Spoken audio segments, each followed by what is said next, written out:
Should we be letting the others in? Is Jeremy here? He's not here yet. Yeah.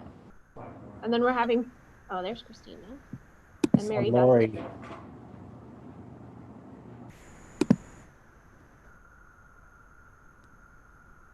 Lori's is an attendee. I'll promote her.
Hola, buenas tardes. Si necesita una interpretación en español, por favor de hacer clic al icono de un globo que aparece en su pantalla y seleccione el idioma español. Gracias.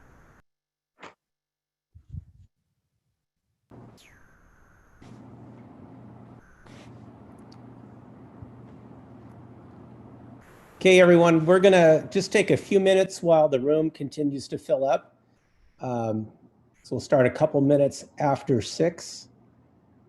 Thank you all for being here.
Good.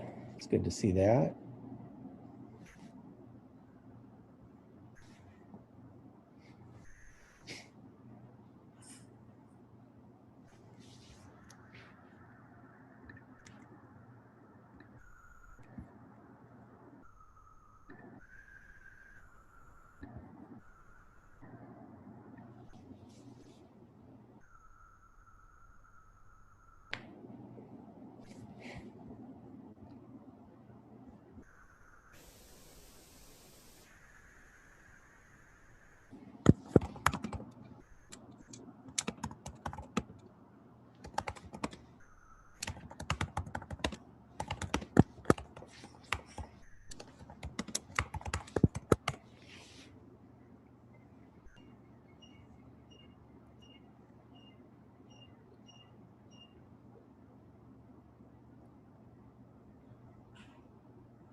Okay, just a minute, maybe a minute more. We're still getting some more people joining the group. And we'll get started.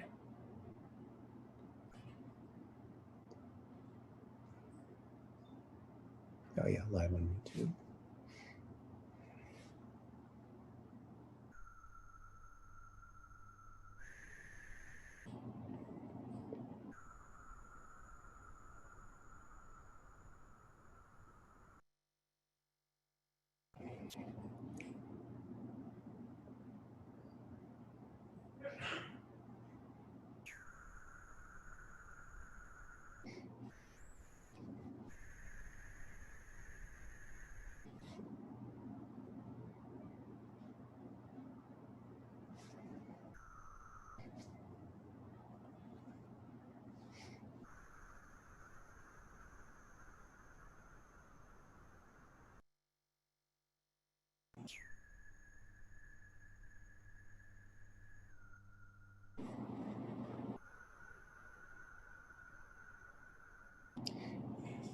Okay, I think we're about ready to get started. I want to thank everyone for joining us for this presentation today about the district's plan and timeline for returning to in-person instruction beginning in January.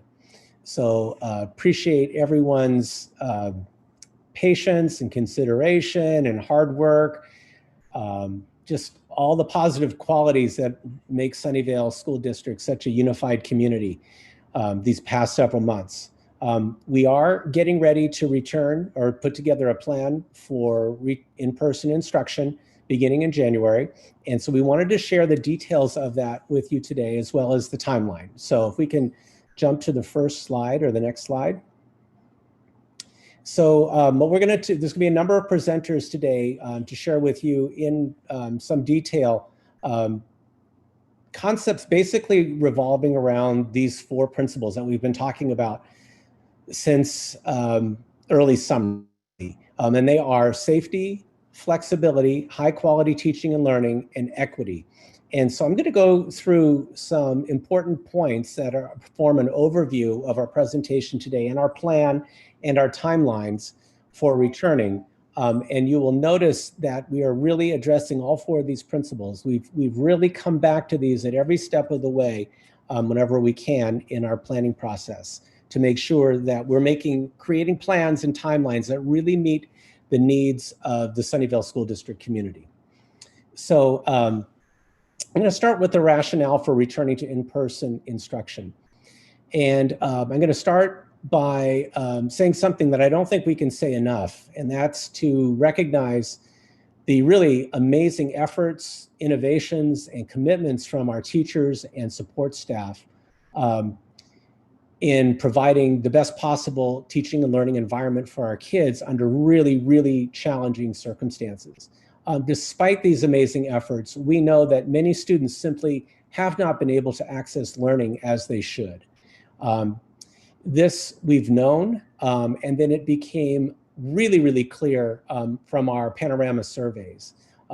Students and parents expressed this clearly, and very importantly, our professional educators, our teachers, shared great concern about the learning of many of our students. Now, many of our students have done well, and some of them have really thrived in the virtual school environment, or have done as well as they otherwise would have.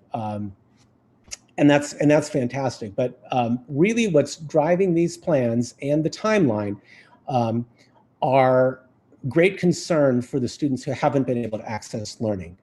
That's the level of equity that we're using. And as we continue to make decisions moving through the next several weeks and months, and as we go through the school year, we're really going to be focusing on that lens of equity to make sure that we're meeting the learning needs of students who haven't been able to access learning. You'll notice as I explain this that there's 2 different things that we're going to be talking about today. One is the plan, an instructional model that we will share the details of with you today, and I'm sure you'll have questions about that. That is distinct from the timeline. And what I mean by that is we've put together an instructional plan or model for elementary and for preschool, and very close to complete for special day classes. I'll tell you more about middle school in a moment. Those plans are portable. So in other words, so long as the county remains in the orange zone that the state has described, we believe that the timeline would be such that we can implement our plan as we're describing tonight. If we move to the purple zone, then we would pick up our plan and hold it and suspend it until such time it would be appropriate, given the health and safety guidelines of our county, to then implement it on a later timeline. So the plan and the timeline are different. So I just described orange, or perhaps yellow if things were to improve from where they are today. And I described purple, which is the most severe health and safety situation in our county. If we're in red, which sounds like from reading the newspapers is a possibility that we could phase into red maybe in the next week or two, who knows? Then we would have to make a decision around January based on the data that we would be collecting in our particular school district. So more on that in a little bit. So like to really acknowledge the appreciation we have for the collaboration that we've been able to have with our teachers, with our professional educators.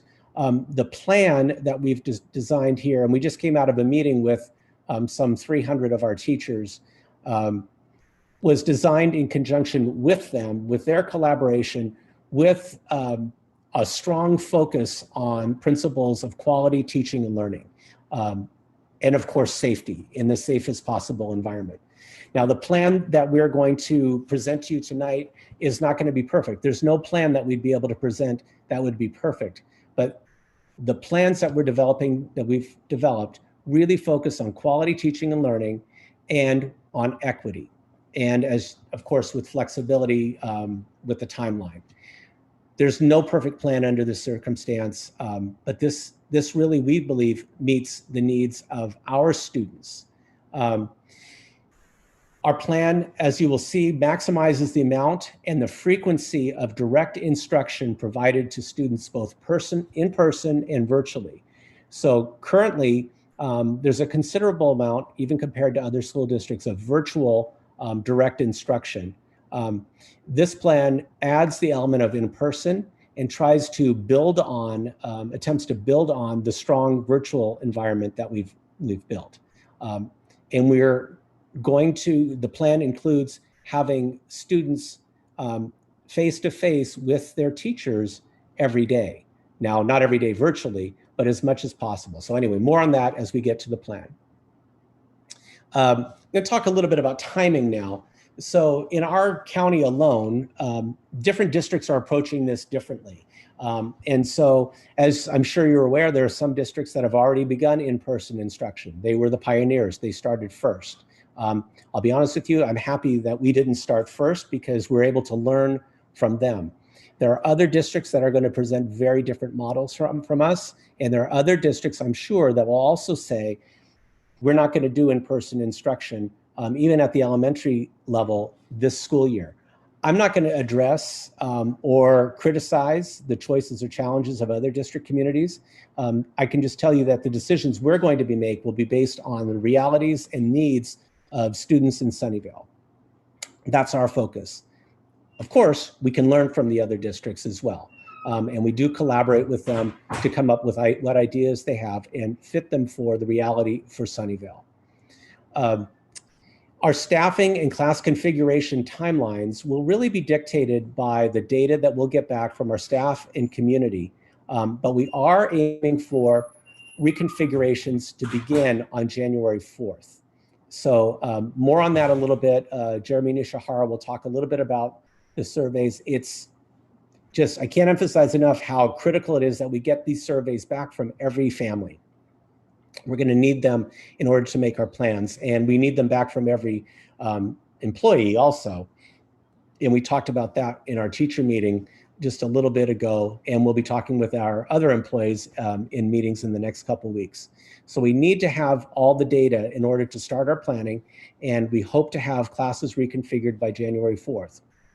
Some people may say, well, why do you have to reconfigure classes? The reason is, I think we can expect that in any class, it won't be unanimous that every family has the same preference that they're going to indicate, whether they want to have in-person instruction or whether they want to continue in virtual school. And also, not every teacher will be available as their parent community is requesting.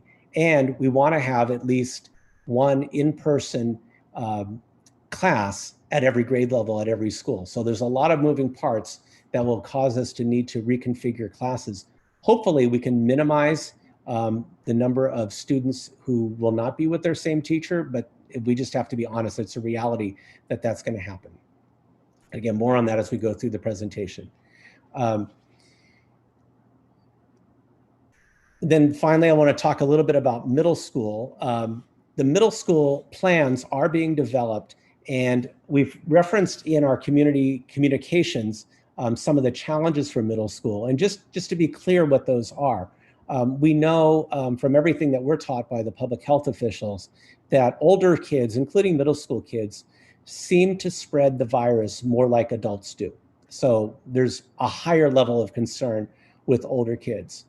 On top of that, we're not able to maintain middle school kids in cohorts the same way that we do or we will be doing in elementary school, because middle school teachers typically have up to 5 cohorts of 30 or so students. So they have, on a daily basis in normal times, 150 contacts a day.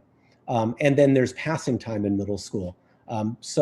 And you'll see our elementary model that we're presenting is very carefully contained cohorts of students in classrooms that won't be mixing with other kids for safety purposes. That's a big difference with middle school, where kids have 6 classes a day and teachers have 5 cohorts of kids every day.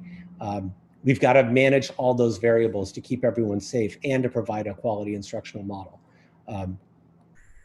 I can tell you that our plan is to continue to work with our teachers to bring a plan to the December 10th board meeting for middle school as we develop that. Okay, so you can see on the timeline that's being projected the information about the new class configurations. We also will be beginning a COVID testing program for staff January 4th, and for students January 4th. More information on that to come. We're still finalizing that, but it looks like we're going to be able to put all that together. And then our first group of students that would return would be TK, kindergarten, and first grade on January 21st.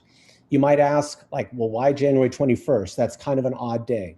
The more we talk to community members, we felt like starting right off the bat January 4th would be very problematic with families and staff coming back from the holiday, potential of mixing. So we think it made sense to pause a week or two at least in order to start so that we could have the testing in place. Then if you look at the week of that third week in January, the Monday is Martin Luther King's birthday, so it's a holiday.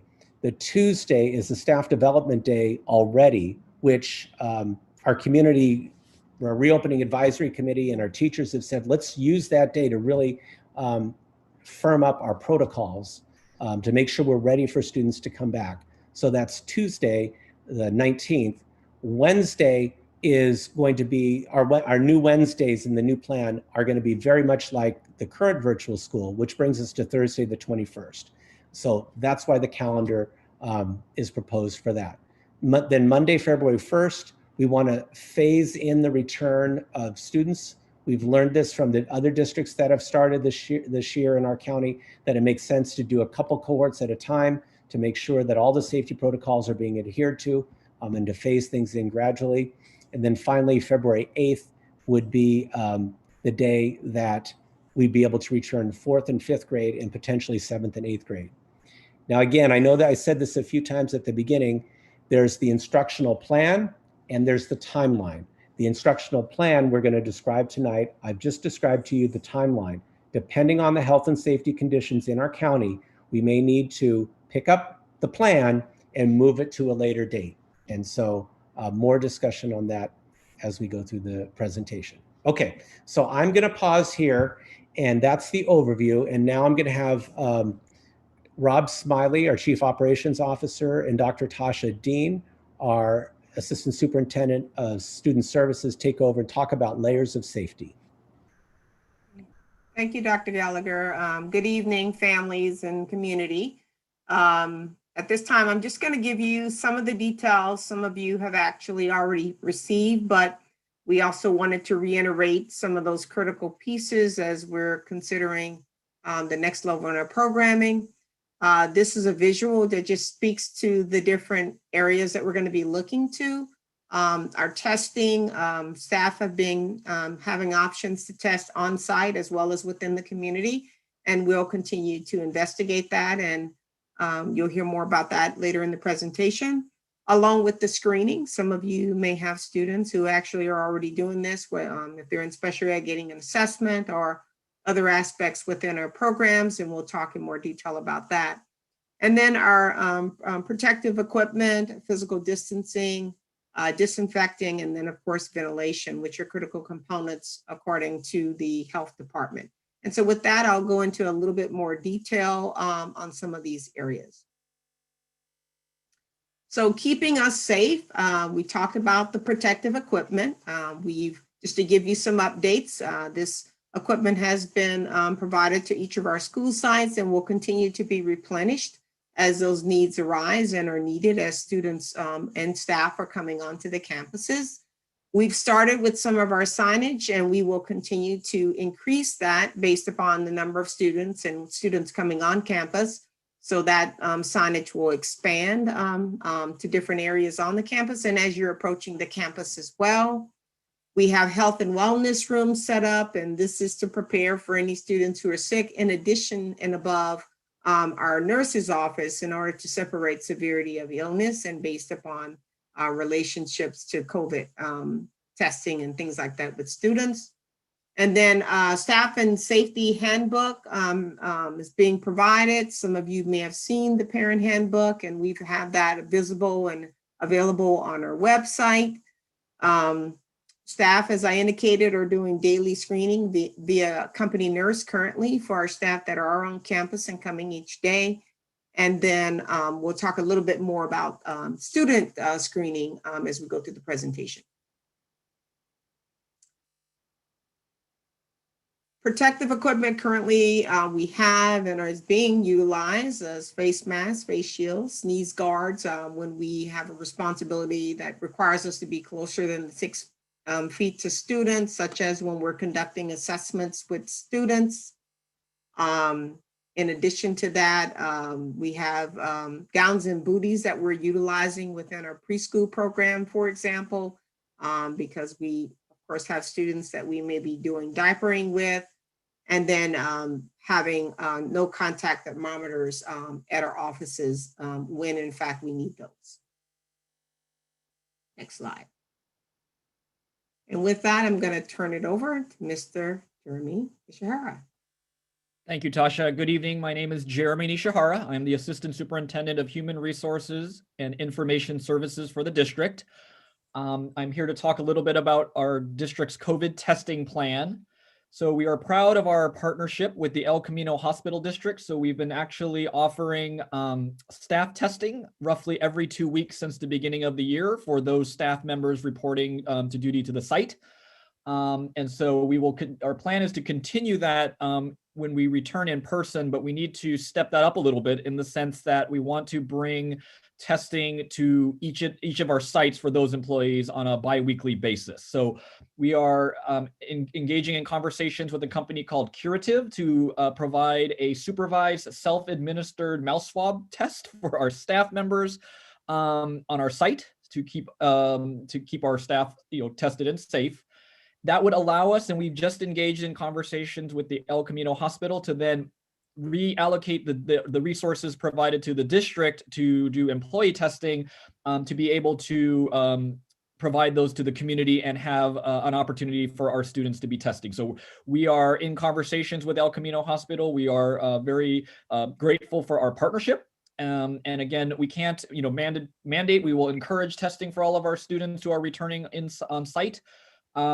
And so again, our concept is to provide a dedicated student testing location through El Camino Hospital, at a school site in the north and the south. and then make sure that we bring additional community resources to the community about other testing opportunities. So that is definitely an important part of the plan. And again, as Dr. Gallagher outlined, that is the first layer that we would be implementing as we come out of winter break. Similar to that is our symptom screener. All district employees are required, who are reporting to site, are required to complete a screener to make sure they are symptom-free. That is, we're going to apply the same protocol for our students as a return. This is where we're asking for your partnership and help in this to make sure that you're completing this on a daily basis. This would help us make sure we're being able to properly contact trace and make sure that we're keeping our school, both our students and staff safe. So we would ask for your partnership on that. We are investigating a digital screener app to be utilized prior to your students being sent to school. In addition, there can be email alerts kind of built into that process. We will also have specific dedicated entrances. Again, this isn't a business as usual. We're going to have controlled entrances. So where we will double check that if students have completed their survey, and if they haven't, or if your internet is down that day or you don't have access to internet, you could complete a paper screener at that point. And then our classroom teachers would be the last check, as they queue up in front of the room, 6 feet apart. With the information provided by the digital app, the teachers can ensure everyone has completed the screener prior to allowing them into the room. If they haven't completed the screener and they made it somehow to the classroom, then they would be sent to a predetermined location to be screened by the staff and then sent back to the classroom if cleared. So the reason we bring that up is, again, we're kind of all in this together. And as we make the in-person planning, wanted to make sure that your students and yourselves as parents and guardians, your partnership in this would be greatly appreciated and necessary to make sure we're keeping everyone safe in our return. So now I'm going to hand it over to our Chief Operations Officer, Rob Smiley, to cover physical distancing. All right, good evening, everybody. Again, my name is Rob Smiley. I'm the Chief Operations Officer for Sunnyvale School District and have a couple different areas of safety protocols that I want to go through with you all tonight. So the first up here is going to be physical distancing. I'm breaking this into two different categories, really general physical distancing on the school campus, and then also what it's going to look like in the classroom. So generally on campus, the requirement and what we're going to be reinforcing and training both students and staff to continue to follow is going to be 6 feet of distance in gathering spaces, hallways, when they're queuing up for classes, queuing up to get in and out of campus. Additional signage and floor markers are going to be provided to really remind everybody to be cognizant of that 6 feet. If you do make it to campus currently, you notice that right now, aside from some of our small learning support groups, it's really just staff on campus. So there's not an overabundance of signage on site currently. However, as we begin to return to having students on campus, you'll see signage continue to increase as students are coming.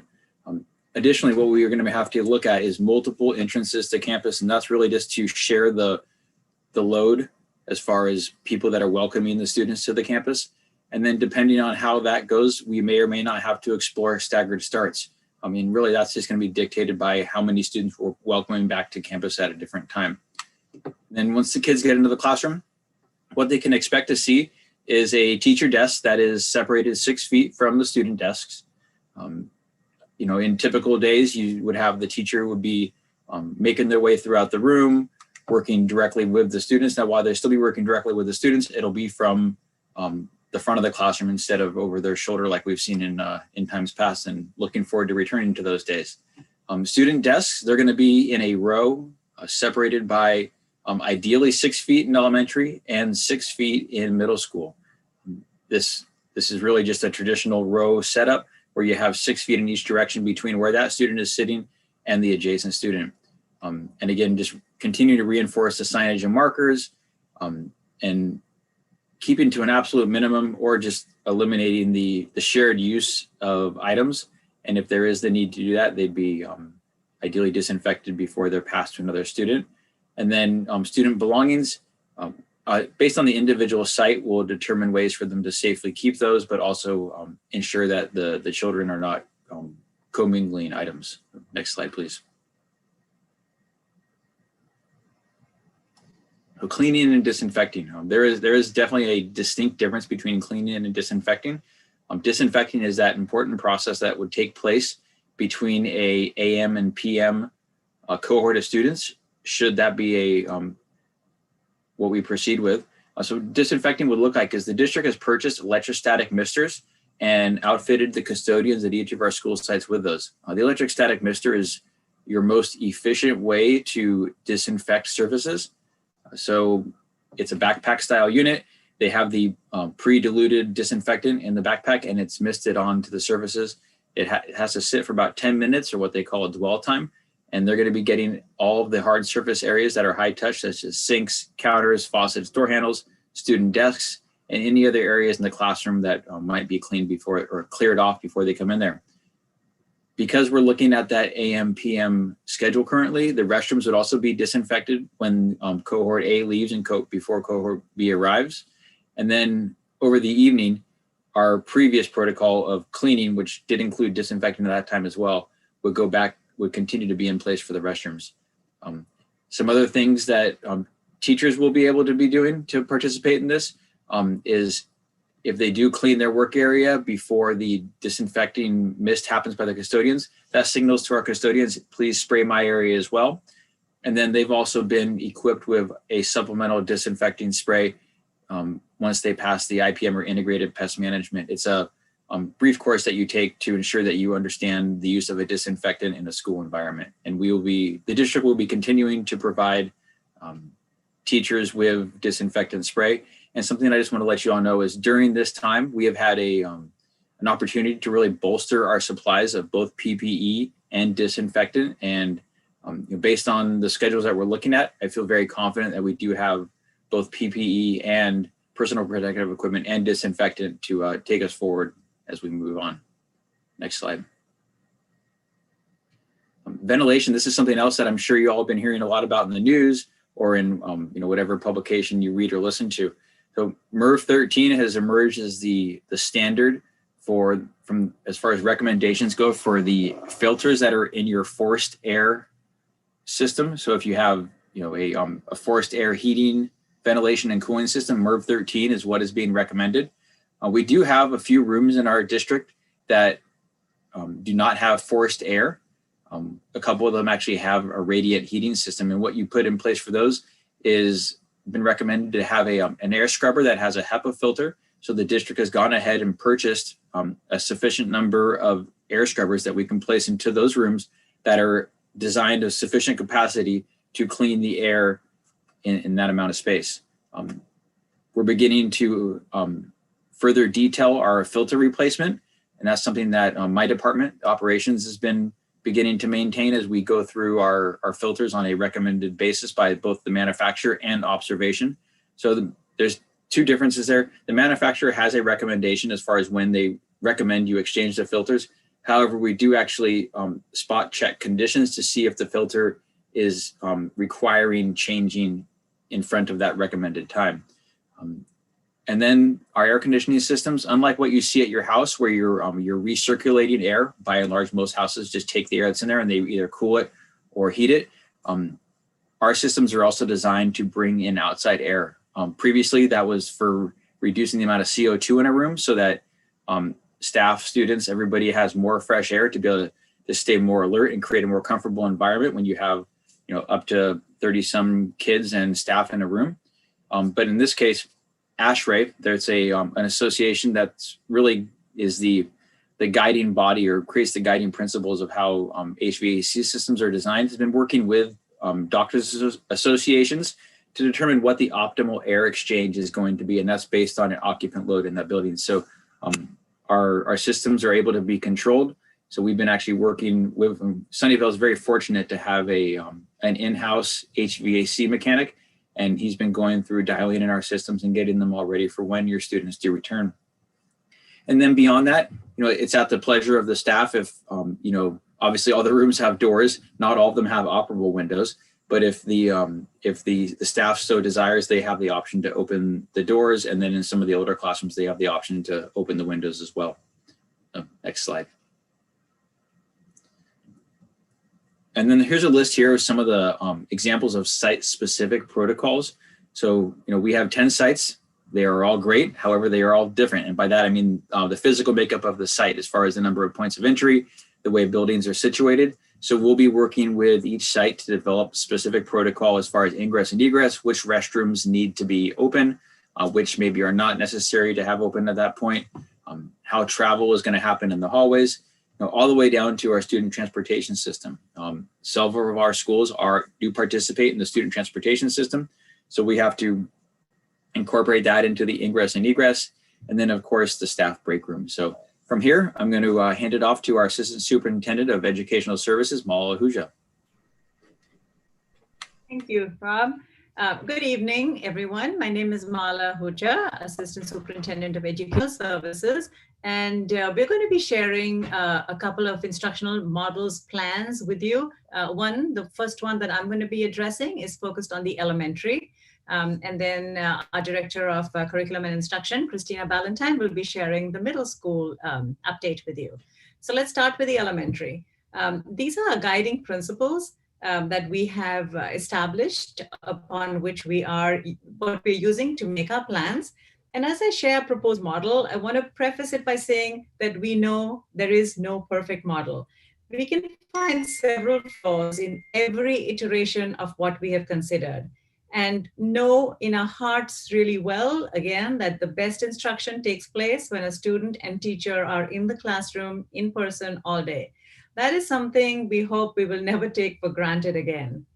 To meet the guiding principles listed on this slide, in taking the instructional needs of our students and balancing them with the health and safety of all our stakeholders is, of course, of prime importance. It's also really important to equitably meet the needs of our students while adhering to, again, the health guidelines. And also looking at ease of adaptability. So if conditions warrant, we go back to virtual school, we can switch to and from these models with ease, because we know the last thing we need is more change. And what have we considered? So some of the things we've had to consider is the foundational one was how much maximum in-person time can every student have with their teacher? What's the impact on families, on our working families, on parents, where maybe in some cases in families where an older sibling is the one providing supervision for siblings, we have to look at those considerations. We have to look at families that need before or after school care, and they're dependent on that being really important for them being able to work. Looking at transportation, as Rob just mentioned, as some students are bused to and from school, and also in looking at food service, so we make sure that our students have an opportunity to get the school meals that they rely on.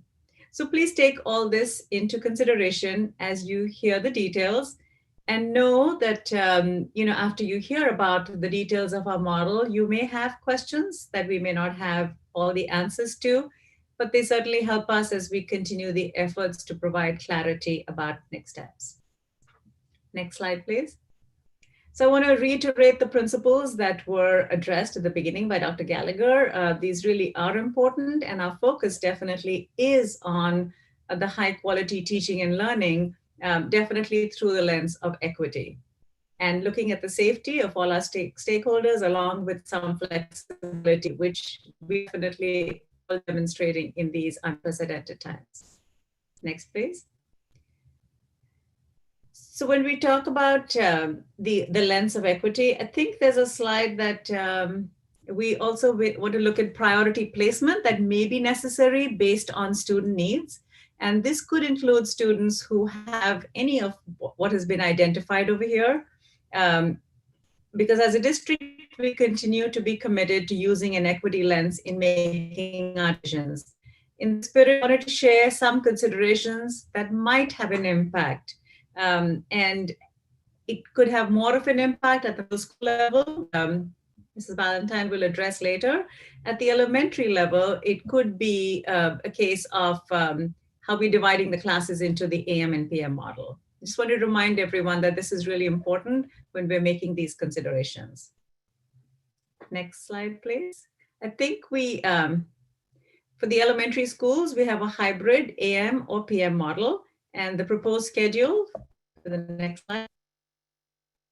is this is the proposed model. So the commonalities are that for every elementary school, the students' in-person schedule is either 8 to 10:30 a.m. every morning or 12 to 2:30 p.m. every afternoon.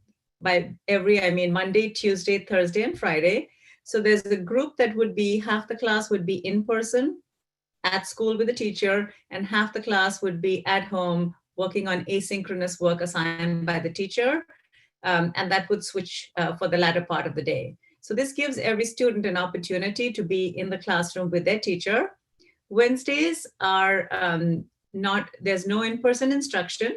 There's a 90-minute block of live instruction via the virtual school model. And then the afternoon is reserved for staff meetings, professional development, grade level collaboration among the teachers, which is really important as we consider that the amount of work that our teachers have to engage in, has almost tripled because they're prepping for in-person instruction, they're prepping for virtual instruction, and they're prepping also for asynchronous work. So it's really important that they have the time to be able to do that. Next slide, please. So some of the schedule highlights are really maximizing the in-person instruction that a student receives. And the students are assigned asynchronous work while not attending school in person. Wednesday mornings are for virtual school, live instruction via virtual school for all students, groups A and B, and the afternoon reserved for staff meetings, professional development, and grade level collaboration. And we do have an alignment with the instructional minutes of the virtual school that is currently in place with the proposed hybrid model. Just a step further, I want to add that, I'm sure it's clear, but we want to make it even clearer that school is not going to look like it did in the pre-COVID days. So even if the students are back in person, we know that due to the health and safety considerations, the classroom is going to look different. Rob just mentioned how the desks are going to be placed 6 feet apart, as far as possible at the elementary level, which means a teacher can't be walking around engaging with students, as they're teaching, even though they are together in the classroom. We are, some of our best practices all these years have been in supporting teachers, having students collaborate in small groups or do partner work, and that's going to be difficult, in meeting the health and safety guidelines that we have. And even the asynchronous work is going to look different, as it'll be more a continuation of the live instruction that a student has received in the classroom.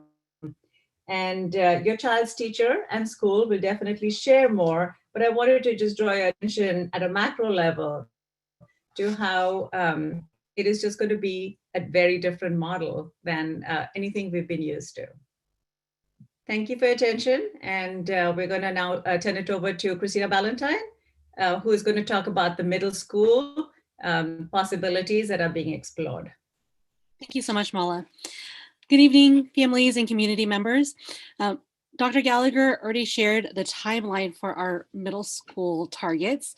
Wanted to backwards map that a little bit for our family members so you know where we are in the process. So our proposed timeline has our 6th grade students coming back on February 1st.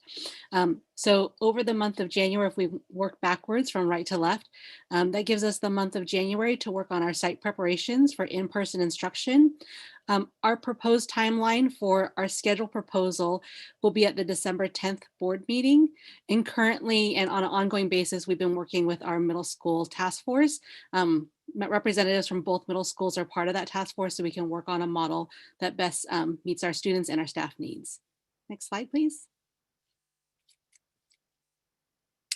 So as Dr. Gallagher articulated earlier, middle school is just unique in the number of contacts that our teachers and students have over time period. So this is a visual that represents that.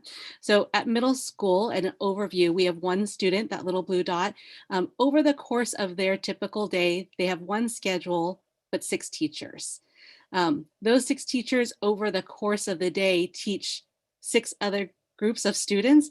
And so the highlighting just indicates the number of other students that that teacher may be teaching. So this is, again, just a visual representation of what Dr. Gallagher said earlier in terms of at middle school, the way the schedules are designed, the contacts look a little differently. We're working very hard to be careful, cautious, and thoughtful around what the middle school model can be. Next slide. Just in comparison, because we know that we have families that have elementary school age students, the elementary model has one student, again, with one teacher. And so that one teacher teaches all the content areas. So it's just a little bit easier for us to create stable cohorts rather than at the middle school where our students do switch to different teachers. Next slide, please. Currently, in case you were looking at that and thinking, my child doesn't have 6 periods right now. We are on a block schedule, so our students do 3 periods a day. So this is just the visual representation again of how our middle school students currently do 3 periods a day, period 1, 3, 5 or 2, 4, 6. And that at both of our middle schools, there's a special period. So we're looking at flex and advisory at Columbia Middle School and tutorial at Sunnyvale Middle, and how we can make sure to maintain programs dependent on the school site. Next slide. So again, like Mala Ahuja said earlier, we are looking from an equity lens, especially at middle school, where we may be constrained with how many students we can bring back due to the unique nature of the schedule, our teacher credentialing, where our teachers can teach the one subject that they're credentialed for, versus at elementary, where our teachers are credentialed to teach multiple subjects. Next slide.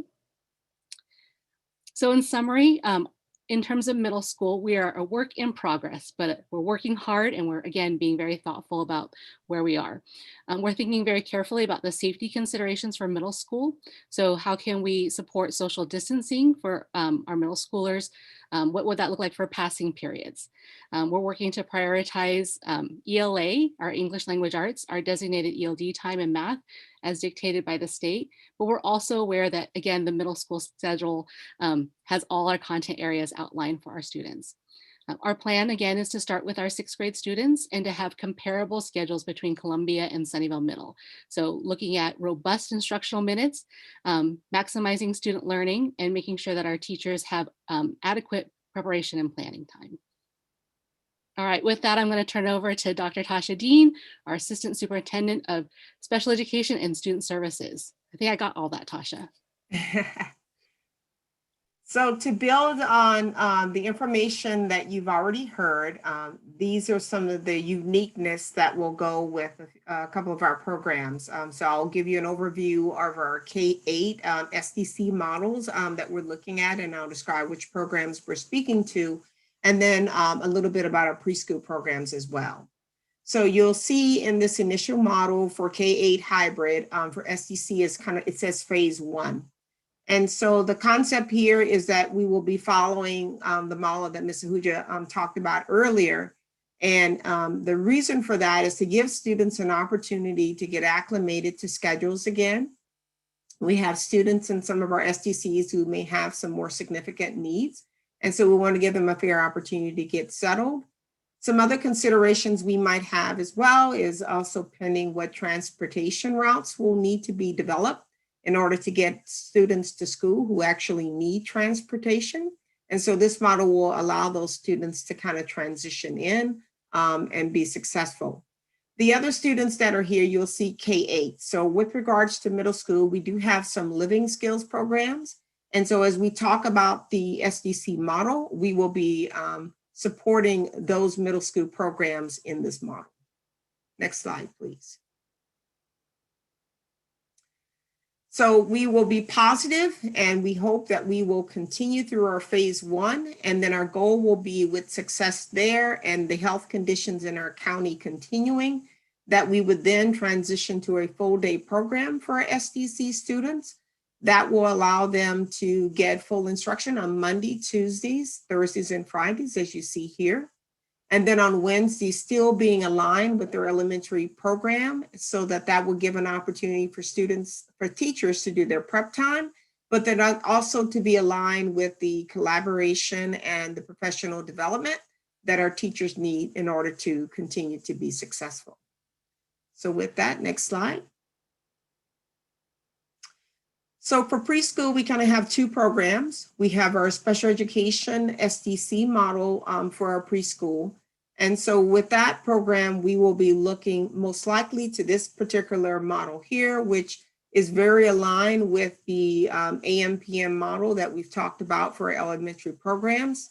Again, allowing for ease, hopefully with transportation for some of those students who also might require that.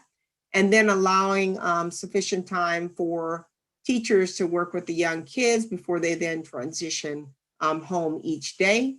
And then rotating in the afternoon again from 12:30 to 2:30 to provide live instruction to the second group of students. And so due to the age of our students, we felt the 2-hour time would allow them to be able to follow new routines. Some of our preschool students haven't had an opportunity to be in school yet. So this schedule will afford them to kind of get situated and get accustomed to learning again in the classroom. Next slide, please. At our state preschool, we kind of have some additional requirements that we're required to follow, and those come from the state preschool program from the state. So in addition to the other instructional minutes and other things that we're trying to accomplish, we also have some targeted ratios that that program requires us to have.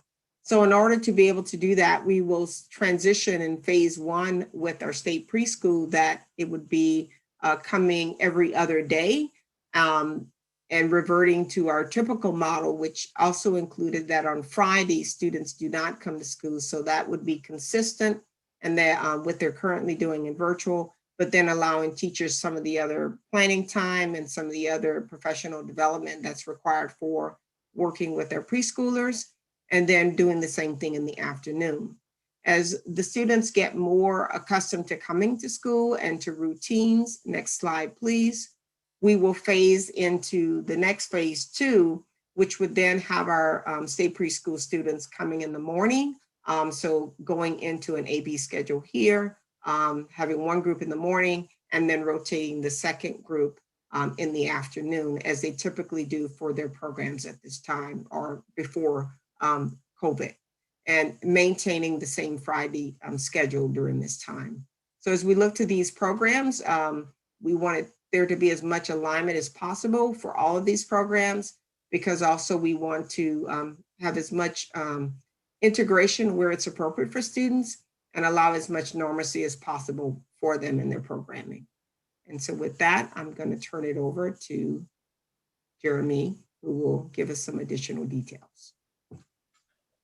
So this is the last kind of portion of this conversation, and then we will open it up to questions. And so wanted to just reiterate to the parent community as well, like Mike, Dr. Gallagher was alluding to, we're in close contact with our employee organization.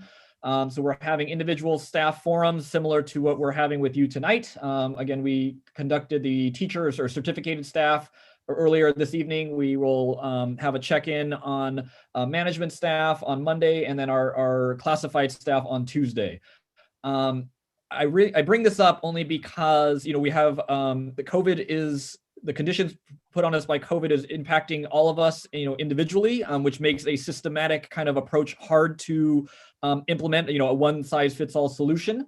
But we are in the process of surveying our staff for workforce readiness to make sure that we're able to best meet the needs of our students in the in-person returning model. So as we discuss in-person considerations, both for staffing and student assignment, we wanted to try and keep the focus on the individual school sites as we plan. So it is our goal to try and ensure that there's an in-person option for every grade level at every school site. We want to minimize the disruption of class configurations as much as possible. Try and accommodate the in-person requests at the school site and minimize overflow. And that both for staff and parents, any shifts caused by this process this year will be for the remainder of this school year only. I bring that up only because, we have roughly 6,049 students and 947 employees. And again, this is going to take, once we get the survey information back from both communities, it's going to take a little bit of art working with our school sites and employee organizations to make sure that it comes out right. So focusing now on the parent guardian preference survey. This is a timeline that we'll be adhering to. And again, this is primarily for TK to 5th grade. So we're having tonight the community forum on November 12th. We will be bringing back all of the feedback we received from the parent community, reopening advisory task force, and our employee groups to the board meeting on November 19th for approval of our plan. And then we will send out the parent preference survey shortly after, starting on November 23rd, and let that run for a little over a week through Thanksgiving, and hopefully close that on Monday, December 1st. Again, this is for students in TK to 5th grade. Keep in mind, as Dr. Dean just kind of covered the uniqueness on this preschool and SDC special education programs, special education staff will be reaching out, and preschool staff will be reaching out directly to those parents and will be contacted individually given the uniqueness of those programs. And then as Mala and Christina talked about, the middle school communication will be sent at a later date given the planning that we're in process for the middle school planning. So again, parent survey, November 23rd opening, December 1st is the closing. SDC preschool will be contacted directly, and middle school is in progress. So I referred to the parent and guardian survey. What are we going to be asking? In a nutshell, this is the primary question that you will be receiving if you are in grades TK to 5. My instructional program preference for my child is to remain in virtual program until the end of the school year. Attend the in-person hybrid, that's the AMPM model we presented this evening, until the end of the school year. And this one's a little tricky, so please bear with me. Translator, get ready. Here we go. My preference is either virtual or in-person hybrid. Okay, so this is the best option to remain with your current teacher. However, this is not guaranteed. So indulge me for 1 second. If I'm a 3rd grade teacher, half my class chooses to remain in virtual and the other half return in person, and I'm going to return in person, that's going to cause a disruption for those 15 students who have opted for, the half of the class that had opted for virtual. And so this is part of our conundrum in trying to make sure that we offer, when we offer preference, that we're going to have to try to do our best to make it work, but we are committed to limiting the disruption. Again, closing with the equity lens, basically, again, if demand exceeds capacity for in-person, we will use priority placement with these categories. Students having an IEP, facing challenges accessing virtual school, or fall within the target groups identified in the LCAP, such as English learners, low socioeconomic, and etc. So I'm going to close with 4 frequently asked questions that I know are coming. So these aren't frequently asked yet, but I'm going to answer them anyways. The first one is, why is the district reorganizing all classes? And I kind of alluded to this, but I wanted to just really make sure that it's clear. The only way to ensure all students remain in their classes would be to force the condition of either everyone staying virtual or everyone returning in person. The panorama survey that Dr. Dean alluded to earlier presented that shows a significant portion of the community actually prefers virtual or in person. And if you recall from our presentation last week to the board, it's roughly a third says, I'm going to remain virtual, a third says, I'm ready to come back in person, and a third says, maybe. So that's, as such, the one-time shifting of class rosters will be necessary. Am I guaranteed my instructional preference? So all students can opt to remain in their current program, but not necessarily with their teacher. So for those choosing in-person hybrid, we will do our utmost to offer an in-person option at every grade level and school. The issue, though, is when we come with our teaching and support staff, again, everyone's circumstances individually is different, and we may have teachers who cannot teach in person given underlying health conditions. We could have a teacher who needs to go on leave for a variety of reasons, so we can't guarantee the class placement, but again, we will do our best to make sure.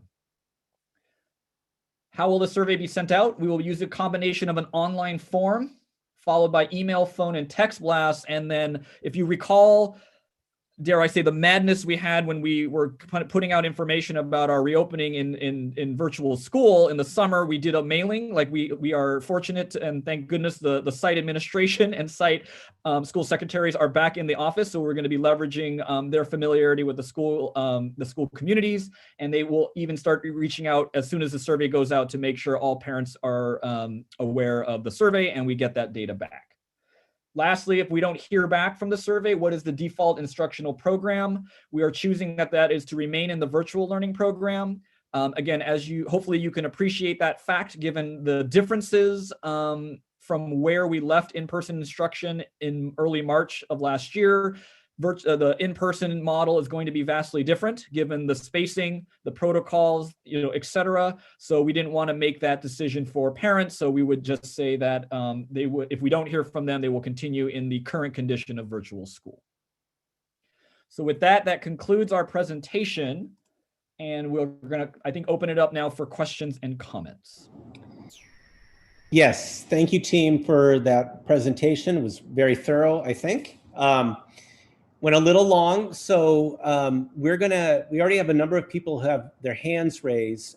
Please, we're entertaining comments, feedback, and questions, but we want to get to as many people as we possibly can. So actually, with as many hands up as we have, I think we're going to have to limit it to 1 minute each.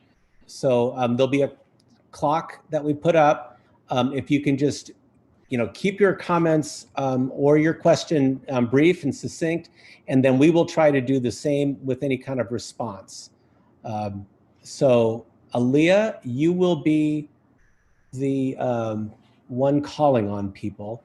And then audience, if you can also know that, if it's a complicated response, we may reserve the longer response for an FAQ later or something like that. But we do want to get through as many as we can. So we're going to be responding to, questions of, the details of the program or the details of the timeline. Those are the main ones we're going to be responding to. So Aaliyah, do you want to get started with Brooke, I think is first. Yes, thank you, Dr. Gallagher. And I just wanted to say too that the instructional models will be put on the website and will be shared in an email, as will the recording of this meeting, so that everyone can have more time just to digest all of this information, because it is a lot. So there'll be multiple ways for families to review it. But with that, we have Brooke Streichok first, then Christine K, then Katrina Echt. And Brooke, if you want to go ahead and unmute yourself, you can go ahead and get started. Great, thank you. I have a lot of questions, so I'm going to talk super fast. My first question is, if we don't open, can we stay in the same classes, or once you've shuffled, it's shuffling no matter what? What happens to where we are in the learning? We're going to be transitioning mid-trimester, so how is my student going to go from one teacher to another teacher? Are all the grades going to end up the same place? Is there a way that our families can communicate amongst each other? I have a lot of families I've talked to, and we're really interested in staying together or staying with our teacher, but nobody is allowing us to talk together, which is very frustrating. We're working in silos as opposed to being in the community. I see that our education live instruction will be decreasing from 16.5 hours roughly to 12.5 hours, which doesn't seem equitable at all. How will we know specifically at Ellis Elementary School if we're returning to a classroom or to a portable? That might make a big decision for the safety of our students. How are there going to be subs? What happens if there's COVID positive cases in the classroom? Does that mean both of my kids have to stay home if they're in separate classes? Does the whole class go home? What does that look like? And is every staff on campus mandated to wear PPE? I know for a fact there have been 4 staff members on our campus who have not worn adequate PPE, and I want to know what happens to the staff and to the students when they don't follow the rules. Okay, Brooke, we're going to make note of, we can't answer all of those because that would be, we can't answer all of them now because that would take everyone's time. But if there's one question that you'd like us to answer now, what would that be? And the other ones we'll put in an FAQ later. Unfortunately, I just moved her down. Oh, okay. Can you raise your hand again? Or we can just, I'll put in you can email us too. I'll put it in the chat to everyone, just at COVID-19 concerns at scSD.org as well. But I made notes. Oh, good. Okay. So try to just ask one question, everyone, so we can get to everyone, and then we can actually answer your question, because it's hard to keep track of them all. Christine K is next. Christine, if you want to go ahead and unmute yourself. Yes, I just unmuted myself. Thank you very much for this informative presentation. I'm glad that you have the option of sticking with your teacher. We've been doing virtual school, but the main thing that's really been working has been the teacher. The teacher has just been absolutely wonderful. And so I'm really glad that you do have that particular option. It looked in the slides as though the virtual option was that the number of hours was going to be decreasing. And I didn't understand how the virtual schedule, you know, I don't understand how many hours there will be for the virtual schedule. Can you talk a little bit more about that? Yeah, Ms. Ahuja, can you take that one? Yes. So we shared a hybrid schedule, which is in-person and asynchronous learning. The virtual schedule for students that choose to stay in the virtual, and if we have classrooms, the virtual schedule is a schedule that we have currently. The instructional minutes are at par. They both align with each other. Okay, thank you. Next up, we have Katrina Echt, and then Debabrata Sahu, and then Advit. Katrina, you want to go ahead? Hi, thank you so much. This is clearly very thoughtful.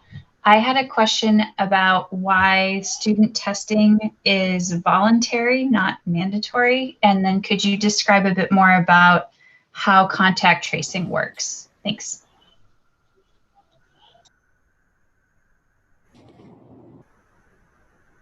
Sorry, I was trying to get to my unmute button. Student testing, we can't mandate that. I think just given the fact that that's minors and the parent can, I don't know how to describe that. Like if the parent right to offer to have that student be subjected to testing, we will encourage that strongly. Again, like I alluded to, in the fact that it's going to take those layers of safety, everything from the screener and testing. I'm going to hand over the second part of your question to our COVID-19 designee, Mary Beth Allman. So in terms of contact tracing, we work really closely with the county and with our site administrators. So any student or staff member who tests positive for COVID, we're notified immediately. We notify the county immediately, and then we work in conjunction with them for all contact tracing. And we also notify the community per the county protocols. So if your student was in a classroom where there was a COVID positive case, you would be notified and the classroom would be closed or quarantined. So like I said, we work really closely with the county and follow all their protocols for contact tracing. Right, thank you. And next up is Debabrata Sahu, and then Advit, and then Maya. Hi, this is Dave. Thank you so much for your time. This has been a very detailed plan I could hear. Thanks for that. But my two questions that I have is first, I understand that, you know, kids have been going through a lot of ordeal throughout, right? And they just settle. So a change of a teacher would be a difficult task for them. And if that can be avoided, that would be great.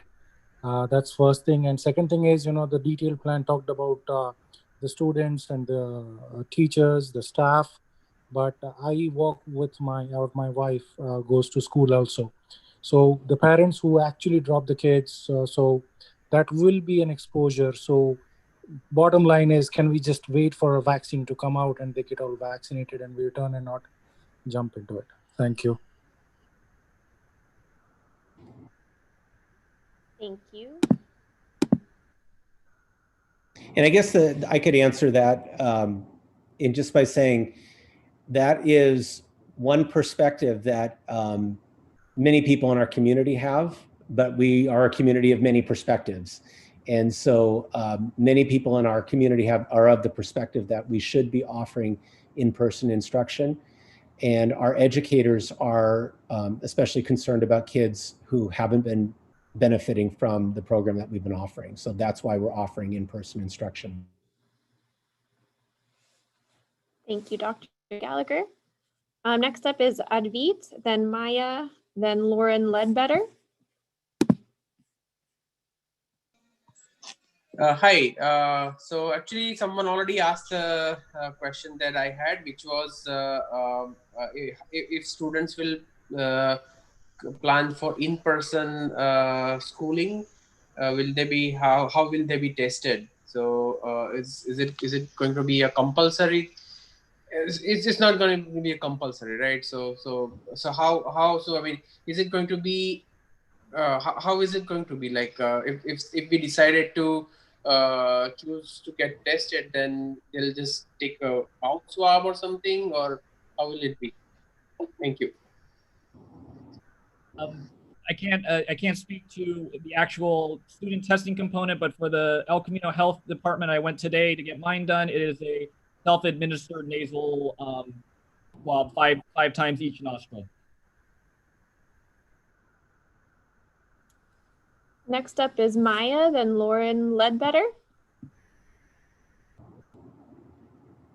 Hi, thank you for the information. I do have two questions. It's quick though.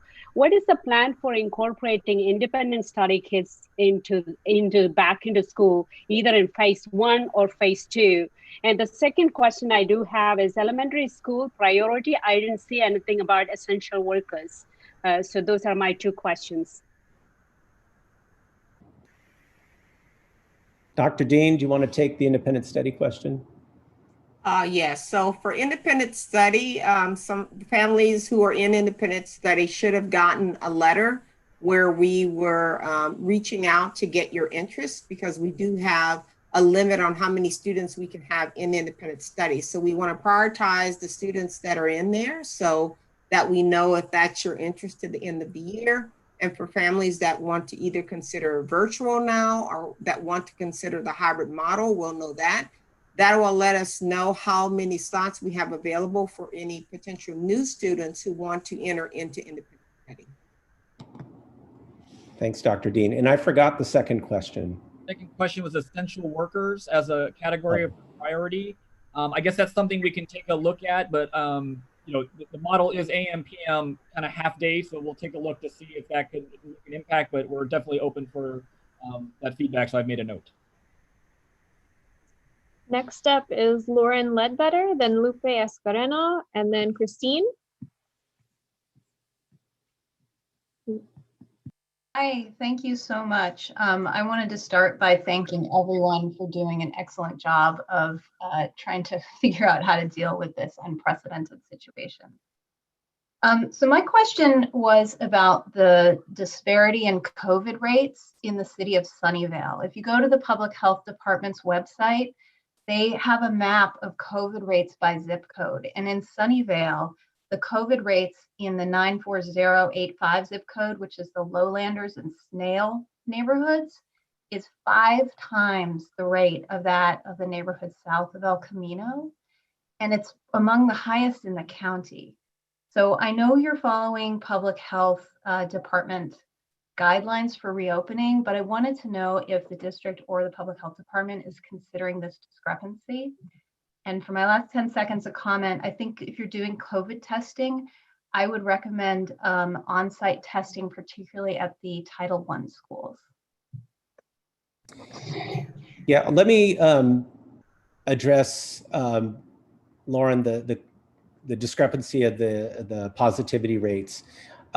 Yes, that's actually something that I look at just about every day. I look at the countywide positivity rate every single day, and I look at what's going on within the several zip codes of Sunnyvale also. You know, my best thinking, and this is supported by the conversations I've had with the county health officials, is that Sunnyvale is a pretty good, or let me put it this way, the county data is a pretty good proxy for Sunnyvale. In other words, we have areas of Sunnyvale that are similar to some of the lowest rates in the county, and we have areas, as you mentioned, in Sunnyvale that are similar to some of the highest rates in Sunnyvale. And I think that's relevant in thinking in terms of the county, because our employees live throughout the county. They live in other counties too, but predominantly they live throughout our county. And our families certainly work and travel within all parts of the county. So we have a pretty diverse community, and so is our county. And that's why we're looking at, I think our particular district can look at what the county is saying countywide and consider it as pretty relevant to our Sunnyvale community. And that's what they've told us as well. They've said that countywide, and I think they've said that specifically for our community too, because we are so diverse. There are some school districts in the county where it's all one or the other, you know, either very low rates or very high rates predominantly. We're very diverse, and that creates its own challenges for us. So I appreciate that you brought that up, but that's exactly what we're looking at as well. Again, recognizing that our employees come from all over the county and our families travel throughout the county as well. Thank you. Next up is Lupe Escareno, then Christine, then Sharon Akuka. Hello, this is Lupe Escareno. So I am a mom of my son, 3rd grade. He's in Miss Zhao's class in San Miguel. I've asked this before in another meeting as well, in the summer meetings. I guess my big concern is if we are opening schools, will an after-school program like the KLAS program also open in conjunction with the school opening? Or, you know, I think other people have asked as well that, hey, you know, for the essential workers, will we have something like that available in the school? That's my biggest concern, because right now I have my son in the CDC Vargas. They've been very, very, very helpful to me to continue working.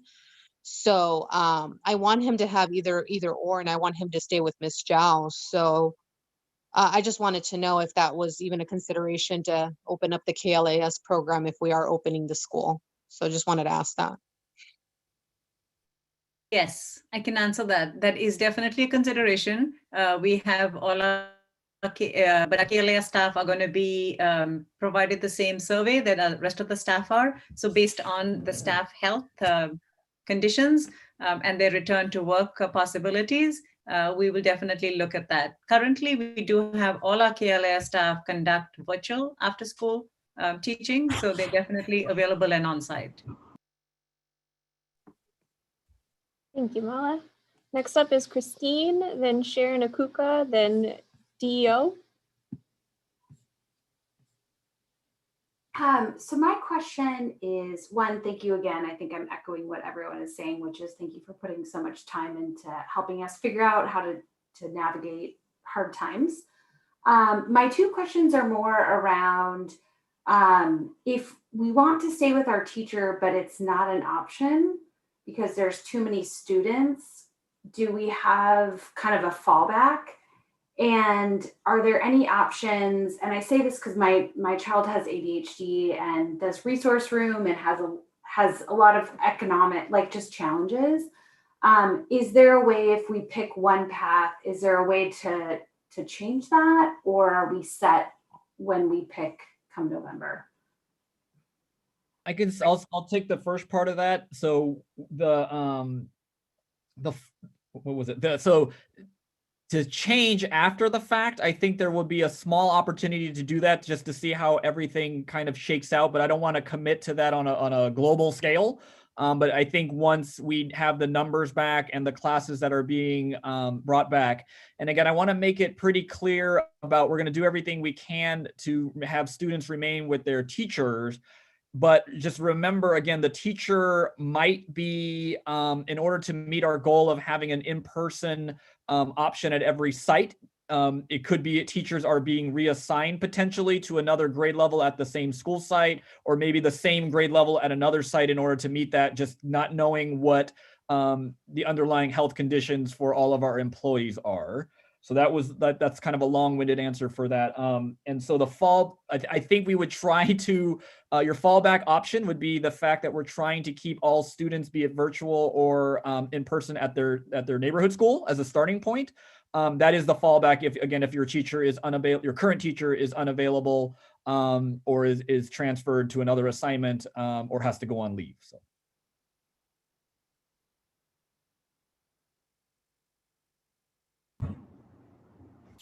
And then next up is Sharon, and then Deo, D-E-O, and then Zuzo. And I want to compliment everyone for keeping their comments and their questions brief. We're not going to be able to get to everyone who has their hand raised. We're going to have to stop right at 7:30. So we have about less than 15 minutes left. So continue to do a good job. If you haven't asked questions twice, I really appreciate that too. Any extra questions, Ms. Wilson will give you instructions for how to ask those, and we'll answer them offline. So anyway, go ahead. Hi, thank you for this session. It is very much appreciated. I have very short questions, hopefully not too much. First of all, for elementary, K to third grade, how many kids are going to be at each class at max? Second, for the same grade levels, are the kids going to have any breaks for like free play with each other and in the playground or in class, or are we talking just about 2.5 hours of just studying? And another question, which I think was asked, but I'm not sure I understood the answer, is the choice for the remaining of the year or only for the next trimester? And not a question, but a comment. I think it would be much appreciated if you can be more clear, clarify more about the protocol of what happens if there is a COVID case in class. Mala, do you want to take the first ones there about this class size? I think there's a couple about class size and something else. Class size and recess. Class size and recess, that's right. So the recess part, we can definitely address. Class size will be dependent on the responses we get from the families, what the class number, they will not exceed what they currently are. They could be less, but it will not exceed the current number. And for recess, the 2.5 hour block is all encompassing, and the teachers are going to be given the flexibility to figure out when the class needs a break. So there's no assigned recess time, but there will be, definitely, we know the importance of physical movement and the impact on the brain. So we do not expect children to be sitting in one place for 2.5 hours. That would not be developmentally appropriate. But we're leaving it to the teacher to figure out when that would be, take them outside, stay indoors, do some stretching, physical activity. And PE definitely is an addition to that. There's PE and there's the starting arts rotation that we will continue to have. And then Mike, do you mind if we have Mary Beth answer it? It goes back to even the first parent who spoke, who had a question about what happens if there's a COVID positive case on site. We'll get a twofer on that one. Go ahead, Mary Beth. Yeah, so if there's a positive case in a classroom in an elementary stable cohort, then everyone in the classroom is notified, but the person is kept confidential. So no names are used in terms of who the COVID positive case is. That classroom would then basically would not come to class anymore, would be quarantined for 14 days and would move into virtual learning for 14 days. And then anyone else that the positive person came into contact with, and contact is defined as being within 6 feet for a cumulative 15 minutes of time within a 24-hour period, would also be notified, as would the county. The county would be notified as well so that they could follow up with all of the close contacts that came into contact with the COVID positive person. If it's a case where it's not someone that was in the classroom setting, if it was someone that was in an office setting or came into contact outside the classroom, we would just work closely with the person to identify anyone that they came into close contact with.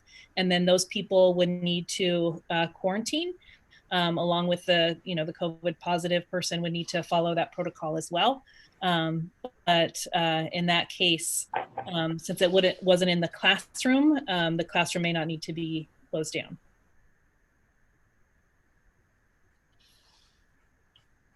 Thank you, Mary Beth. Next up is Deo, and then it is Zuzel Vera Pacheco, and then Rohan Ramani. My question relates to grading. Since the transition from middle school, grades 7 and 8 occur mid-trimester, will current grades somehow be forwarded to the new teacher? How will the new teacher know how far into the curriculum the previous, or shall I say the current teacher? So can you describe at the moment now, how do you plan on handling grades for trimester 2 in middle school and curriculum? Thank you so much for the question. So that is definitely one of the things that we're taking into consideration, which is how to have continuity between grading practices, and also just curriculum and instruction. So it's definitely a consideration.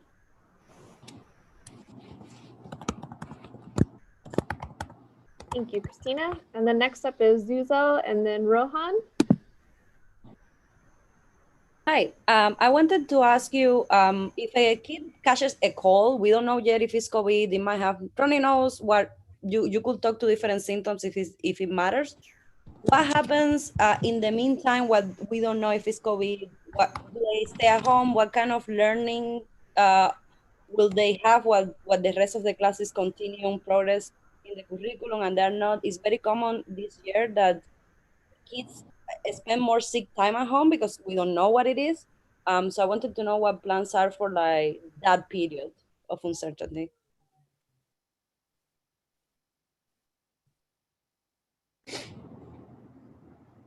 So I can answer the first part in terms of the COVID symptoms. So we would connect with you about the symptoms to see if they are COVID symptoms. So for instance, right now, if it was just a runny nose or congestion, that isn't something that is considered one of the COVID symptoms. So a student could continue to come to class. However, if it is something that does fall under the screener, the COVID symptom screener, then we would encourage you to have your student tested. That way, if they do test negative, they can return to class as long as their symptoms have been away for 24 hours, they can return to class. If they don't return to class, then we would be working with the teacher, or if they don't return to class because they need to quarantine, either because they tested positive or if you haven't gotten a test yet, then we'd be working with the teacher for some asynchronous work that they could be doing at home. Next up is Rohan, then EM, then Selena Y.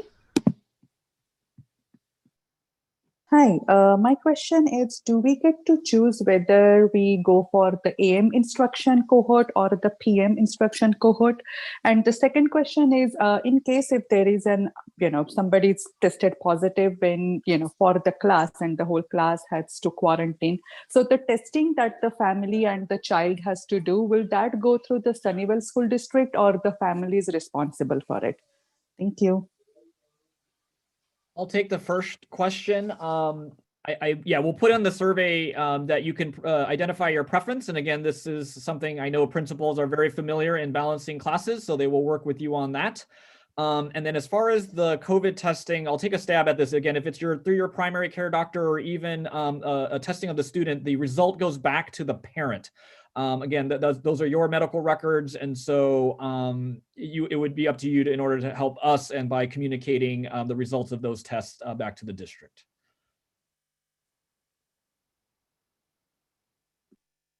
Next up is EM, then Selena Y, then Jen, and then we're gonna, I think, have to stop at Heather Ng. But EM, you're up. Yeah, my question is, what kind of PPEs, what kind of masks are you guys going to be using? And if our child has one that is a higher grade, like an N95 or a KN95, will we be allowed to use them? Great question. Yes, if your child has a mask that exceeds the recommendations as far as the filtration level, the child will be allowed to use that. In the class for distribution, should a student's mask get soiled, we have either the disposable or cotton masks, or if a student was to forget one for that day or just not have one in general, we also have those available for staff members. You, Rob. Next up is Selena Y, then Jen, and then Heather Ng. Hi, I have one child in elementary and one in middle school, so I have one question for each. Regarding the reshuffling of classes, and I think the first parent had asked this question. I don't think I heard it answered. Is the reshuffling going to happen regardless of when the students come back in person? So if it gets delayed, will the students still start out in January with their new teacher if they have a new teacher? And then for middle school, how is that reshuffling going to work with respect to electives? Will certain teachers only be teaching in person, and then our child will have to pick a different elective? Or how is that going to work? Thanks.